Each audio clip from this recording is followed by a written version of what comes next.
Kong, tell us your thoughts about the film. Well, it's very nice in the sense that it connects, no, the students and the teachers and of course yung mga values, alam mo yon na nung ipinakikita yung panatang makabayan, at the same time ipinakikita yung nagpapanata ka pero nandoon yung yung illegally na hindi mo dapat gagawin, di ba? Parang malalim siya pero kung tutuusin yun ang nangyayari. Nagpanata ka pero nakikita, mga bata nakikita na mali yung ginagawa. Yun. Then, at the end, yung teacher, nag-connect yung sabi ko nga, yung kulturang Pilipino natin, na mapaghusga kaagad tayo, sinabihin natin may tama ang bata, at the end pala, ay tama yung bata. No? Because, isa pang napakagandang aral noon is yung humility. Na kahit sino ka man, teacher ka man, alam mong mali ka, then you realize na tama ang bata.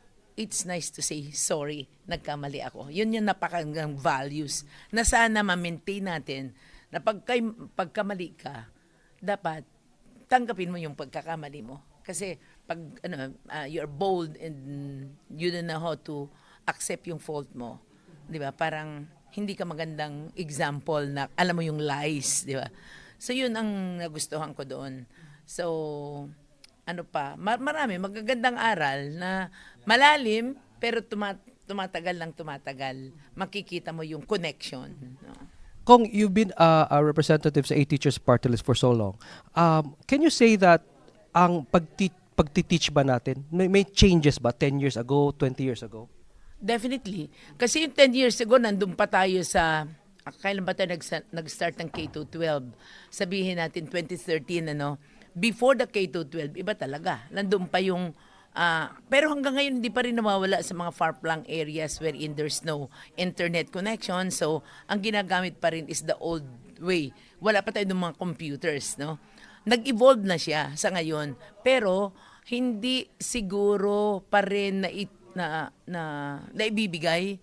Dito sa Metro Manila, no problem tayo. But how about at those places na walang internet?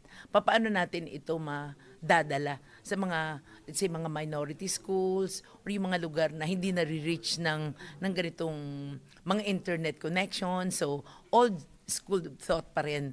Parang ganon. And this, we are trying to sana mabigyan ang Department of Education ng sabihin natin attention na mabigyan itong hindi na sa Metro Manila kundi yung mahihirap na dapat eskwelahan nandoon sa far-flung areas, mabigyan din ng attention, ma-solve din natin yun. So, mga ganung bagay na yes, nag-evolve, pero while it evolves, parang napapansin ko na parang humihina yung output. Saan tayo nagkamali, di ba? Kong, what I've learned that education, ang budget sa education, every year malaki. So, dapat na-solve na dapat to kasi ang laki nga ng budget eh. So what went wrong, Kong? In your thoughts? Yeah. Ang nagiging problema kasi napakalaki ng budget pero hindi nauubos. It's because alam mo, sad to say that corruption is there, Siguro hindi nauubos, hihingi ka na ng budget na malaki pero hindi mo nagagamit ng tama yung budget. Like inuubos mo lang yung budget para, let's say, end of the year. Normally, mga September, December, ganyan. Uubusin mong pilit, din ibibigay mo training of teachers, seminars, etc. Which is dapat, para sa akin ay maibigay yung tamang budget. Hindi lang dito sa center of government, sa sentro ng gobyerno ng, sabi nating Manila or mga cities na nandyan talaga na ang access nila sa gobyerno is mas malapit. But tingnan natin yung malalayong lugar. Kasi hindi lang naman ang Pilipino, hindi lang estudyante nandito sa mga cities, kundi nandun din sa mga lugar na ang point is, we have to bring education closer to the people or closer to those areas na kailangan talaga. Dapat i-address ito fairly. So with the budget, yes, napakalaki ng budget ng Department of Education, but the question is, nauubos ba nila ng tama? And naa-address ba para maibigay yung tamang sabihin nating example sa curriculum, like ngayon, we are K-12 country, na ibibigay ba yung budget sa curriculum na dapat ibibigay mo sa K-12 so that ang bata ay employable, so that ang bata ay pag-graduate ng K-12, skilled siya, which is, that was the law, the intention of the law. Pero hindi nauubos doon, hindi siya na ibibigay ng tama. So, yun, hindi nauubos. So, dapat ubusin talaga. Like, yung ating mga teachers, kulang tayo sa teachers, kulang tayo sa mga classrooms, ubusin mo talaga para hindi ibabalik sa national government. Kasi pag hindi mo naubos yung budget, ibabalik yan sa national government which is allotted yan for that particular year. Pero ang question bakit hindi nga nauubos, no? Pipilitin mo lang ubusin, gagamitin, lalo na sa mga infrastructures, like buildings, ganyan, mga multi-purposes na nagagamit dapat sa edukasyon, sa education, pero hindi nauubos. Bakit? Kasi nagkakaroon ito ng pagtatalo between the Department of Education and DPWH kung sino mag-i-implement ng mga budget na yan. Siguro sa pagtatalo kung sino mag-i-implement, in short, yun ang nakaka-delay. Hanggang tapos na ang taon, hindi pa siya nauubos yung budget.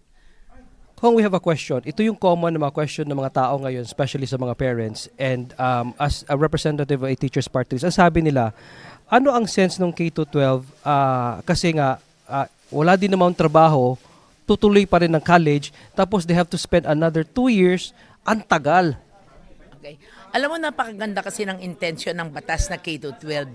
Ang unang niresolve kasi niyan, bakit na-create ang K-12 prior or bago nag-K-12 ng 2013, which is we are the principal author of that I-resolve natin yung problema ng ating mga guro na pagdating nga sa ibang bansa, nagiging katulong.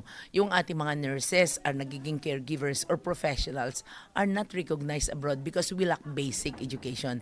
Because prior to the K-12 2013, Philippines and Africa na lang ang countries in the whole world na hindi K-12. Now, ang teachers natin ngayon nakakapagturo na. Teacher na sila talaga, especially in countries na non-English speaking countries like Japan, China, Korea, etc. Ang nurses natin are in demand sa Canada or sabihin natin Germany and even Japan and even in the United States. So, ito yung na-resolve. So, we are now recognized because we are now a K-12 country. Now, ang isa pang intensyon ng batas na K-12 is i-resolve yung problema ng ating mga parents na cannot afford to send their children to take 4-year courses. Kasi prior to K-12 tayo, yung panahon natin, pag tayo ay nag-graduate ng high school, di ba 16 years old, legally our parents cannot impose us to work kasi we are still minor. Ngayon, pag graduate natin, 18 years ng bata ngayon, 18 years old na siya, and dapat itinuturo dito yung mga technical vocational courses kung saan ito ay dapat industry-based. Meaning, halimbawa nasa Davao ka or nasa probinsya ka na ang industry doon, technology, yung mga IT, computer, etc. or entrepreneurship or agriculture or boom ang ating tourism, boom ang ating sabihin natin construction, dapat ang ituturo ng mga tech book or technical vocational courses sa K-12 sa senior high school ay yung mga trabaho, yung pag-graduate nila, skilled sila. That's why we have the convergence program na tinatawag na kung saan itong mga test na nito ang magtuturo doon sa mga technical vocational courses para maging skilled ang bata pag-graduate. O kung sabihin natin ay masonry, carpentry, yung mga ganun, in relation to the construction, dapat yun ang ituturo mo. Para pag-graduate ng bata, madali siyang makahanap ng trabaho.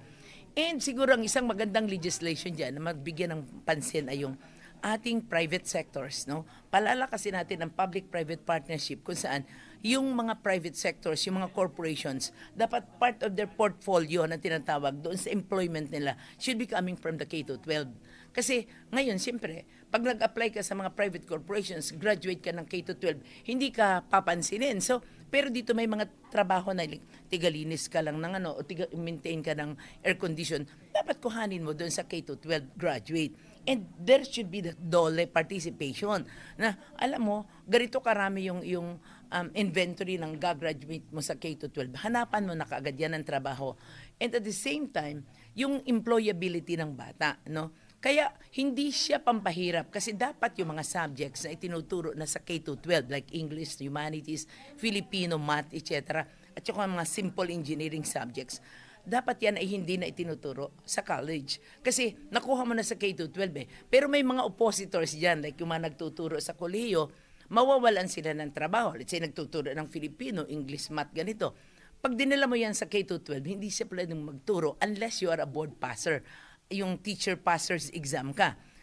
So sila yung nagre-reklamo kasi mawawalan sila ng trabaho dito. And besides, siyempre sa college, iba per unit, per hour ang bayad sa iyo dyan. Dito, kung ano yung dapat mong tanggapin, binibigyan ng Department of Education as a salary as a teacher if you are a board passer. So, dapat magkaroon ng ngipin yung batas na alam mo, dapat na-shorten na ito ng half semester. Hindi dapat ito padagdag ng gastos. Ang talagang in-address nito, yung mga parents na hindi capable to send their children to take 4-year courses, dapat ito yung bata pag-graduate ng K-12, skilled na sila, self-sufficient na, self-supporting na sila. So, if they want to push through or continue doon sa sa college, sila na ang magpapaaral ng sarili nila. But sad to say, ang mga itinuturong courses, ito yung kaninang ipinakita dyan, yung curriculum natin, hindi siya akma. Hindi siya akma or tama na ibigay dun sa mga bata na nag-aaral ngayon. Kung saan ang mga teachers, bakit sabi niya, may mga questions, bakit ang ating output ay napakahina? No? Bakit ang Pilipinas ay nandun sa baba? Why? Kasi ang ating mga guro hindi lang nakakonsentrate sa pagtuturo Yung mga reports sila, sangkatutak na dami, ultimong feeding program na sa kanila burden sila doon. So, yung congestibility ng ating mga public schools, ilang beses sila sa maghapon na nagtuturo, inaabot sila ng gabi. So pagod na pagod sila. So in short, ang mga teachers, they are not just teachers, no? Ang dami nilang mga reportorial work. Ito siguro yung titingnan natin na pagdating natin, pagbalik natin sa Kongreso, na tingnan yung maigi kung noon kasi mga class record lang, parang gagawa ka lang ng lesson plan. Ay ngayon hindi may mga reports every month, i-report, ibibigay sa Department of Education, masyado nang marami. So at saka mga bata ngayon, hindi na kasing disiplina nung tayong panahon natin. Ngayon ang guro ay takot sa estudyante because of the VAUSI law. Ang mga bata ngayon, ang titigas ng ulo. No? This causes sometimes yung tinatawag nating classroom stresses sa mga guro natin, kaya sabi natin, hypertensive sila. Tapos yung organizational stresses, ito yung mga curriculum na pag nagpalit ng administration, palit ng department heads, ang department heads nagpapalit-palit. Yung curriculum, depende sa agenda mo. So, walang continuity.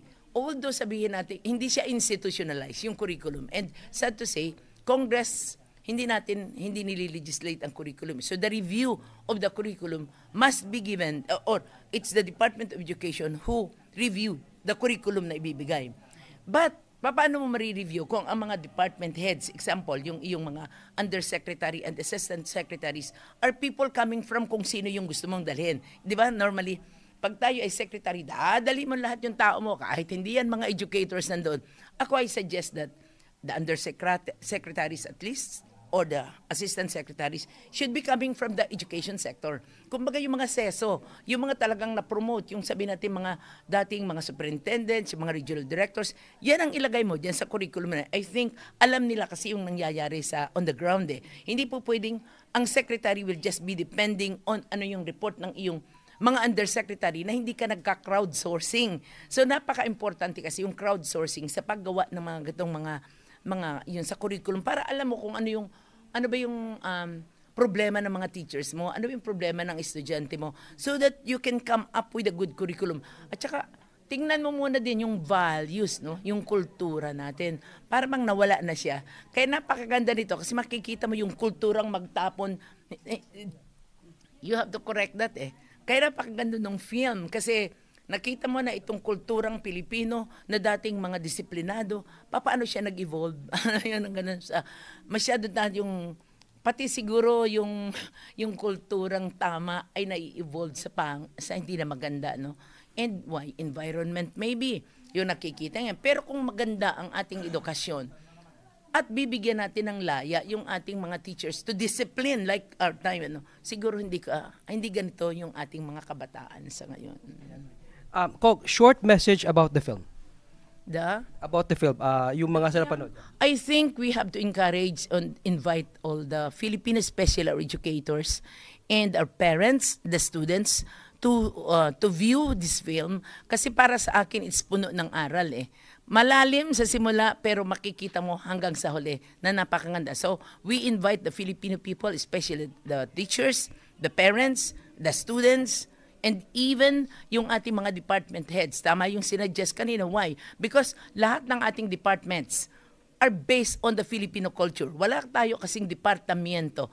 Like, kita mo kanina, tatawid ka, sino ba nag implement yan? O di ang ating mga saligang batas na kung yung ating mga pulis, di ba? Pero sila mismo nag-violate, di ba? O yung ating mga transport sector sa albang no entry, pasok ka ng pasok doon. So, ito yung mga dapat departamento na invitein din natin para at least malaman nila na as a department, dapat implement mo yung batas ng may ngipin ng walang sabihin natin, nepotism. Kasi kung may kakilala ka, kahit mali ang ginagawa mo, palalampasin ka. Something like that. So, still we have to encourage and invite all the Filipino people, all the department heads, especially the Department of Education, our parents, the students, which is very important, para alam nila kung ano yung sinabi ng Panatang Makabayan. Yan, that's all I can say.